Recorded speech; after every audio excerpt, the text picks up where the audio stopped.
Welcome, everybody. Today, we're going to be talking about mastering open houses. Welcome, everyone. My name is Santiago Garin, and I am today with Sergio, one of my colleagues here at Pemberley Morning. Realty. And, we've hosted our fair share of open houses. Sergio hosts open houses, I've hosted open houses, and today we kind of want to talk a little bit more in detail about how to master open houses and be, even better at them. Um, I'm gonna start off with basically open house preparations. What are some steps you should take before the open house?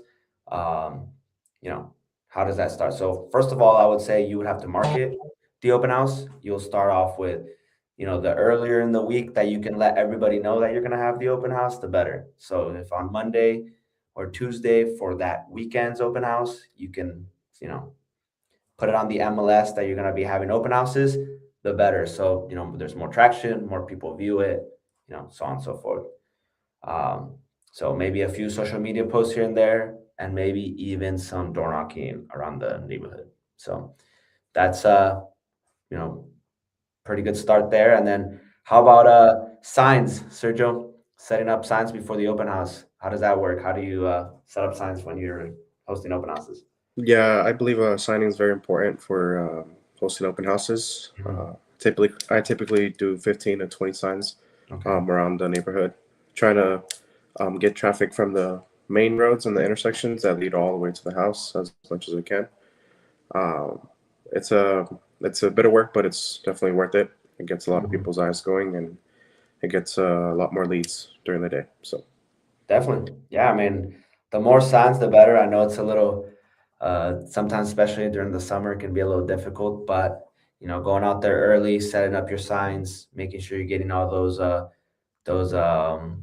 main intersections, which they can be busy, getting some traction. That's very important.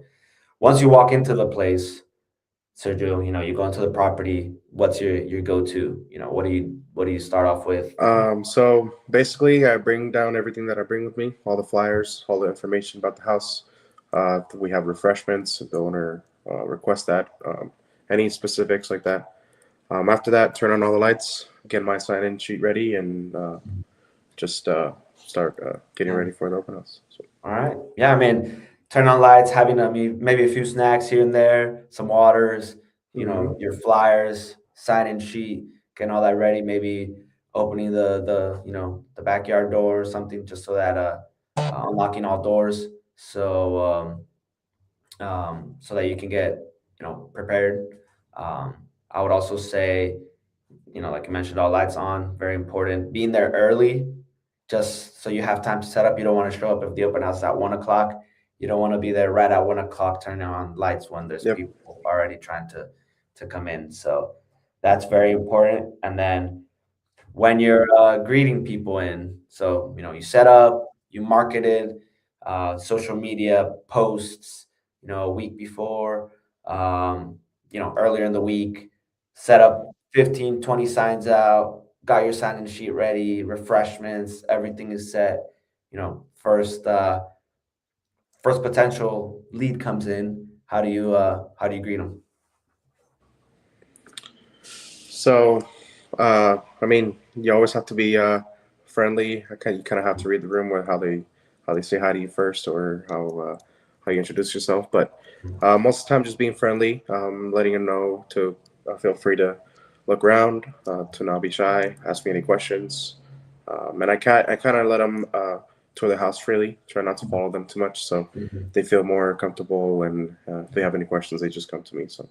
Yeah, no, that's very good. I mean, a good opening line is important. You want to make sure that they feel, like they're welcomed in the hmm property, and that they're free to ask any questions if they have any. And, basically, if they do have questions and, they have a question regarding when, the property was built, or what you know, any specific, or if the solar is paid off, and let's say you might not know that information, that's the perfect time for you to grab the potential lead information. You can ask them to kindly sign in. You can provide them a flyer. Create value to these potential buyers of the property, and you always want to start off with a good opening line and greeting them as a as as you're going. Then another thing is you kind of want to qualify the buyers too once they're in there. You're serving there, you're the seller. I mean, this could be an open house that's maybe not your listing, but if it is your listing, you can kind of already start quizzing them a little bit. Don't be not being too pushy, but maybe checking what their timeline looks like, or do they have an agent? Um, how much are they? A little bit more in the specific side of things and what you're doing. So you kind of want to make it a conversation between them, but as well, like Sergio mentioned, let them tour the room and let them do their thing. So, um, and your sign-in sheet, Sergio, what specifically do you have them sign in on their sign-in sheet?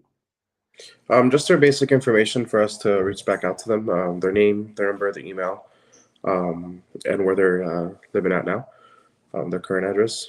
Hmm. Um, Okay. we do that just to ensure that we get uh, all the all the information we can to send out, and hopefully get some leads out of them. Yeah. So, Okay.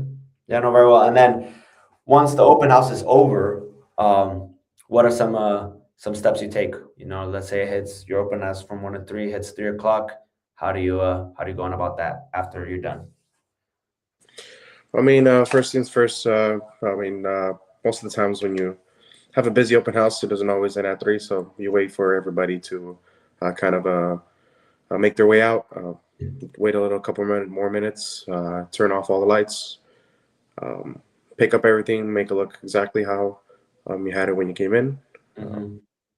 And then you pick up your signs. You do all the stuff you did prior, and then you go back and you input the leads Mm-hmm. into the team, so we can all work on reaching out to the leads the Yeah. next day. Perfect. I mean, and like you mentioned, I was gonna go jump right after you being done. How does the follow-up work? How do we here at Prime Believe do our follow-ups?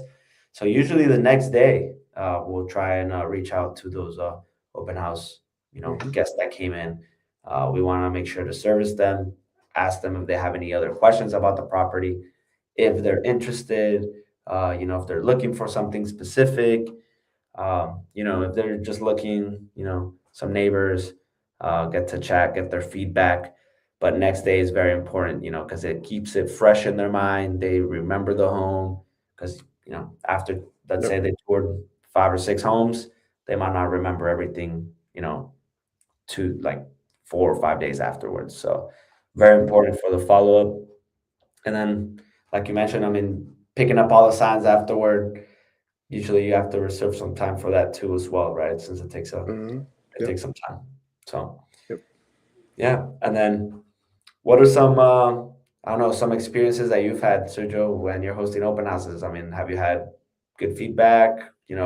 How do you go on about, just hosting anything you want to share to agents out there about Um, so definitely, in my experience, signing more definitely brings a lot more people okay.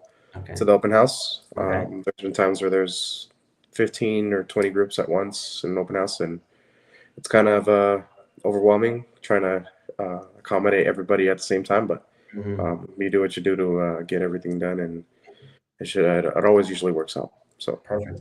Yeah, no, I mean, I agree. I think the signs are very important, having those out. I think that's probably even more than marketing it on social media. I mean, of course, you do want to put it up on the MLS, but even more than social media sites, because a lot of people walk around on the weekends, and when they see or drive by the signs, it gets a lot of people in. So the more signs, the merrier. So if you have the chance to put more, I would highly recommend that. And then for my tip that I would give, agents out there when hosting open houses is be confident.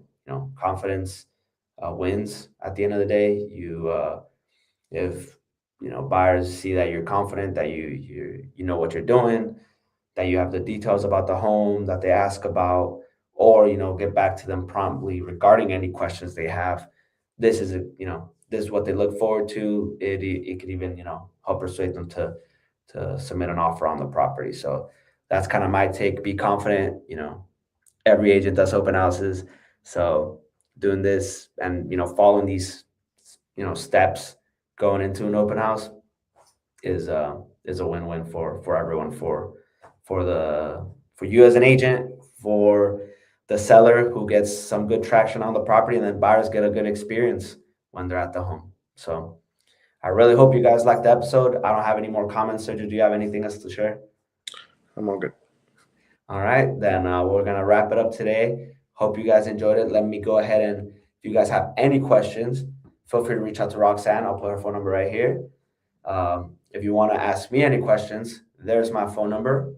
I'll go ahead and put our Instagram too. You know, we're always going on there checking, having new posts with open houses that we're hosting.